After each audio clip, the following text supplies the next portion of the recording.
কি হয়েছে কত অল্প? ঘটনাটা হয়েছে এই ছেলেটা কালকে টোটোতে উঠেই থালা কাটা যায়। আর ওই টোটোতে আমিও ছিলাম।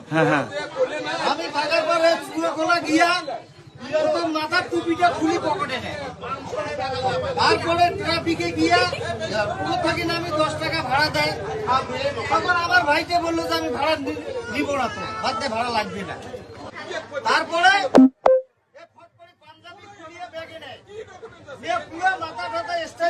ডকুমেন্টস দেখাইছে? ডকুমেন্টস দেখাও তো লাইভ করে। আরে কাটতে পারছি ডকুমেন্টস গুলো দেখাও তো। সন্দেহ হয় এই জন্য আমি বলছি যে ছেলেটা এরপর যদি আসে তাহলে একে ধরা হবে। এর ডকুমেন্টস দেখবো এরা কোথা থেকে আসছে। তাই আজকে এটা সন্দেহ বলে ধরার পরে আজকে দেখি এরা হিন্দু মুসলমানের বেশে আসিয়া ভিক্ষা করে। কিন্তু মুসলমান বেশ কেন নিল? ভিক্ষার জন্য না, এরা খারাপ উদ্দেশ্য থাকতে পারে। এরা করবে মুসলমান সাজি খারাপ কাজ আর দুর্নাম হবে সমস্ত মুসলমানের। হ্যাঁ, কি বলবেন বলেন, কমেন্ট করেন। কোথায় গেছেন ভাই? কোথায় গেছেন? গ্রামের নামটা কত বলবো? कहाँ से आया? कहाँ से आया? हाँ? बिहार से। क्यों आया इधर? हाँ? क्यों आया? पैसा कमाने के लिए? आप मुसलमान है क्या? मुसलमान नहीं तो टोपी क्यों लगाया? हाँ? आप कहाँ से आया? हाँ? आपका नाम क्या है? हाँ? आशीष कुमार। देखो बंधुरा,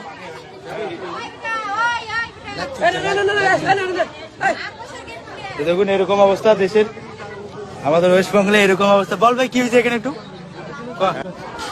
তো এখানে অনেক লোক জমা হয়েছে, পুলিশ আসবে, পুলিশকে খবর দেওয়া হয়েছে।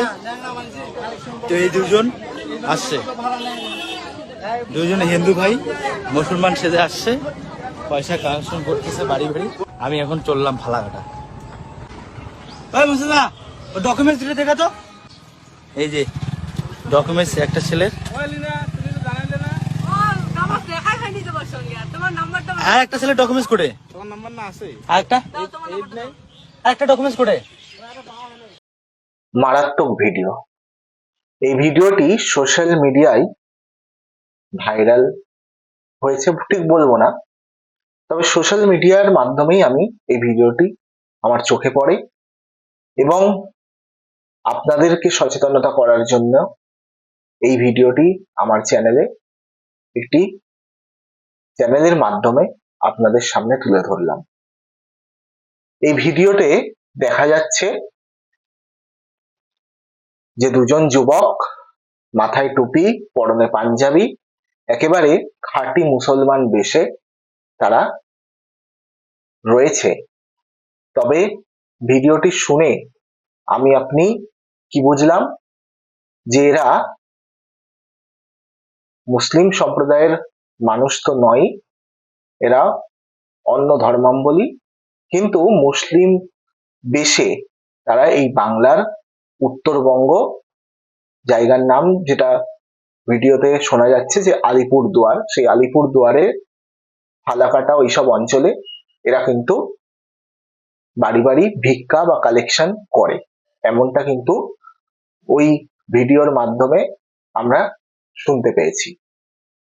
এই দুই যুবক কি কারণে, তারা পরিষ্কারভাবে তারা নিজেরাই স্বীকার করছেন যে তারা হিন্দু সম্প্রদায়ের মানুষ, কিন্তু তাদেরকে কি কারণে মুসলিম সেজে মাথায় টুপি লাগিয়ে পাঞ্জাবি পরে একেবারে খাঁটি মমিন বেশে তাদেরকে ভিক্ষার পথে নামতে হলো? তারা তো তাদের আসল পরিচয়ে ভিক্ষা করতে পারত, মানুষ কি দেবে না? নিশ্চয়ই দিত। আসল পরিচয়ে ভিক্ষা যদি করত, এইভাবে নিজের পরিচয় বা নিজের আসল ধর্মকে লুকিয়ে অন্য ধর্মের বেশে তারা ভিক্ষা করছে, এর পিছনে উদ্দেশ্যটা ঠিক কি? এই নিয়ে এলাকার মানুষ তারা কিন্তু হাতে নাতে ধরেছিল তাদেরকে, এবং যেটা খুবই প্রশংসার যোগ্য যে কোনো মানুষ তার গায়ে হাত দেয়নি।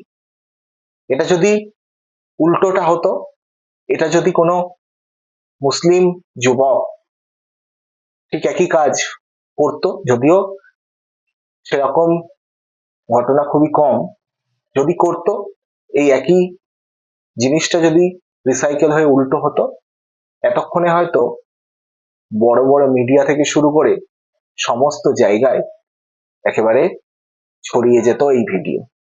কিন্তু যেহেতু এটা উল্টো, সেই কারণে বিভিন্ন নিউজ পোর্টাল, মিডিয়া তারা কিন্তু এই ঘটনাটি নিয়ে তারা মুখ খোলেনি। তাই ছোট ছোট মিডিয়া আমাদের মতো আমরা এই জিনিসগুলো দেখিয়ে মানুষকে সচেতন করার চেষ্টা করে থাকি, আর সেটাই এর ক্ষেত্রেও ব্যতিক্রম নয়, আমরা এটাই করছি। কিন্তু এখন প্রশ্ন হলো, কেনই বা এই ছেলে দুটি হঠাৎ নিজের ধর্মকে লুকিয়ে অন্য ধর্মের বেশে ভিক্ষা করছে? অনেকের প্রশ্ন, অনেকের আশঙ্কা যে এই মুসলিম সেজে ভিক্ষাবৃত্তি করাটাই কি তাদের আসল উদ্দেশ্য, নাকি এর পিছনে কি অন্য কোনো ষড়যন্ত্র থাকতে পারে? এই পোশাক পরে অকাম কুকার্য করলে দোষটা তো সেই একটা কমিউনিটির ওপরেই আসবে। তাদের বাড়ি জিজ্ঞাসা করা হলে তারা বলে যে বিহার, অর্থাৎ তারা বাংলাও ভালো করে জানে না। হিন্দিতে যখন তাদেরকে জিজ্ঞাসা করা হলো তখনই তারা তাদের বাড়ির ঠিকানা অর্থাৎ তার নিজের রাজ্যের নাম বললেন বিহার। বিহার থেকে বাংলায় এসে বাংলাকে অশান্ত করার একটা পরিকল্পনা কি এটা? সামনে তো নির্বাচন, 2026 বিধানসভা নির্বাচনের আর একেবারে হাতে গোনা একটা বছরও বাকি নেই। তার আগে এইরকম ঘটনা, সত্যি কি এটা সাধারণ কোনো ঘটনা, স্বাভাবিক ঘটনা? এর পিছনে কি কোনো রাজনৈতিক কারণ নেই? এটা কিন্তু উড়িয়ে দেওয়া যায় না। পুলিশের হাতে তাদেরকে তুলে দেওয়া হয়েছে, তাদের পরিচয়পত্র, প্রমাণপত্র এলাকার মানুষ দেখেছে এবং সেটা ক্যামেরার সামনে তুলে ধরা হয়েছে। সেখানে এমনকি একজন ছেলে, তাকে জিজ্ঞাসা করা হলে তার নাম, তিনি তার নাম জানায় আশিস কুমার। তাকে জিজ্ঞেস করা হয় তিনি কি মুসলিম, তিনি নিজেই বলেন না, তিনি মুসলিম নন, তার নাম আশিস কুমার। সত্যি এই ধরনের ঘটনা বাংলায়, আমরা দেশের বিভিন্ন জায়গায় এই ধরনের ঘটনা কিন্তু দেখেছি। একটা সম্প্রদায়কে বদনাম করার জন্য, একটা সম্প্রদায়ের ওপর কালি লেপে দেওয়ার জন্য অনেক চক্রান্ত বিভিন্ন জায়গায় আমরা শুনি। তবে বাংলার বুকে এটা যদি একটা বিষয়, এটা দুটো বিষয় হতে পারে, যে এক, তারা অভাব বোধের কারণে, হয়তো সাংসারিক অভাব, পরিবারে অভাব, সেই অভাবের কারণে তারা ভিক্ষাকে বেছে নিয়েছে। কিন্তু প্রশ্ন যে ভিক্ষা করতেই পারে, কিন্তু নিজের পরিচয় কেন নয়? কেন মিথ্যা পরিচয় ভিক্ষা করতে হচ্ছে বিহার থেকে বাংলায় এসে? এটা বড় প্রশ্ন। এইটা একটা কারণ হতে পারে যে অভাবের কারণে তারা ভিক্ষা করছে। আর দ্বিতীয় যে কারণ, সেটা কোনো রাজনৈতিক উদ্দেশ্য থাকতে পারে। তদন্ত করবে পুলিশ। তবে এই ধরনের ঘটনা খুবই বাংলায় আগে ঘটতো না, বর্তমানে বাংলায়ও এই ধরনের ঘটনা ঘটছে। এটা হতে পারে কোনো স্বার্থ সিদ্ধির চক্রান্ত। বাংলার মানুষ যেভাবে মিলেমিশে থাকে, সেই মিলেমিশে থাকাটাকে বানচাল করা হয়তো কোনো অভিসন্ধি হতে পারে, নাও হতে পারে। এটা স্বাভাবিক কোনো ঘটনাও হতে পারে। যেটা বললাম, আর্থিক অভাব, পরিবারের অভাবের কারণেই হয়তো তারা ভিক্ষাকে বেছে নিয়েছে। যদি সেটাই হয়ে থাকে, তাহলে যদি পুলিশ তদন্ত করে যদি সেই জিনিসটাই পায়, অন্য কিছু না পায়, তাহলে তারা যেন পরবর্তীতে নিজের পরিচয়ে, নিজের ধর্ম পরিচয়ে একজন মানুষ হিসাবে ভিক্ষা করে, সেটা অবশ্যই যেন সকলেই চাইবো সেই হিসাবে ভিক্ষা করুক। অন্যভাবে এইভাবে ভিক্ষা করা সত্যি কিন্তু খারাপ একটা দিক। এই ঘটনা দেখে, এই ভিডিও দেখে আপনাদের কি মনে হয়, এবং এর যে পরবর্তী আপডেট সেটা এইটুকুই ভিডিওটি সোশ্যাল মিডিয়ায় এসেছিল, সেটাই আপনাদের সামনে তুলে ধরলাম।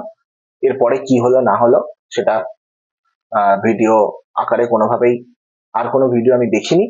তবে যদি ওই অঞ্চলের কেউ আমার এই ভিডিওটি বা আমার এই চ্যানেলের প্রতিবেদনটি দেখে থাকেন, তাহলে অবশ্যই আপডেট দিতে পারেন আমাদের।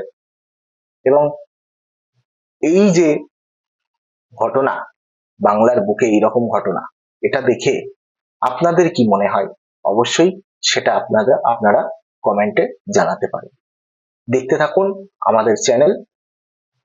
নিত্য নতুন বিভিন্ন ভিডিও, প্রতিবেদন, খবর পেতে সাবস্ক্রাইব করুন এবং নজর রাখুন N24 টিভিতে।